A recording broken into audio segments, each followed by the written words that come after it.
Ayan po guys, no, update lang po tayo regarding po sa Move It para sa Kabuhayan Caravan. Kung ikaw po ay gustong sumali sa programa na ito, pumunta na po kayo sa Transport Terminal, Ayala Malls, Manila Bay. So, yan po ang ipin location nyo po para po mas mabilis mo pong matunton ang Move It Training Facility po. So, ngayon guys, pagkakataon nyo na pong sumali dito guys, dahil po napakarami pong previous na binibigay po dito si Move It. Ano po ba ang mga previous na binibigay dito ni Move It? Ang number 1 po dito guys, meron ka pong 1,000 welcome bonus po dito. Number 2, free helmet.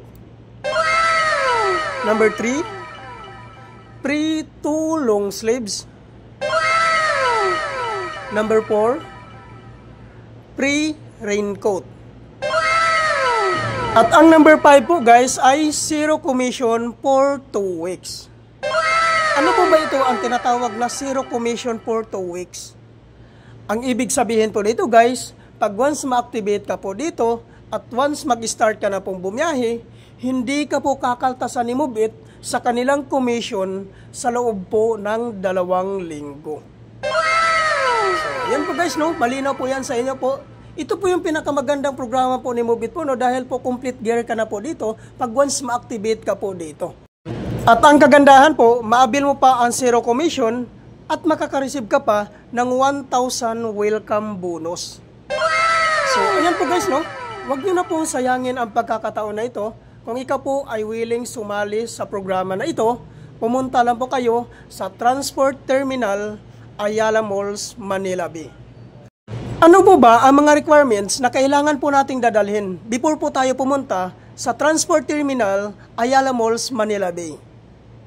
Ang number 1 po na requirements dito guys, which is yung Professional Driver's License. Number 2, Motorcycle ORCR. Number 3, 2019 and above motorcycle year model. Number 4, NBI clearance. Number 5, police clearance. So, yan po lahat ang mga requirements po na kailangan nyong dadalhin before po kayo pumunta sa Move It Training Facility po sa Transport Terminal, Ayala Malls, Manila Bay. So, ayan po guys, no? Malinaw na po sa inyo po ang mga requirements po, no? At regarding naman po sa hindi po nakapangalan sa inyo yung mga motor, ay kailangan nyo lang po magdala ng authorization letter.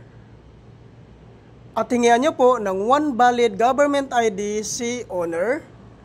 At ipotocopy nyo po, papirmahin nyo po ng 3 beses sa baba.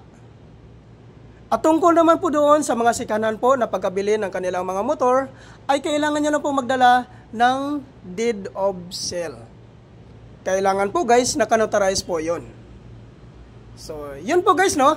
Sana po nasundan nyo po ang mga requirements po na sinasabi ko po dito. At sana po, wag nyo na po sayangin ang pagkakataon na ito. Thank you for watching.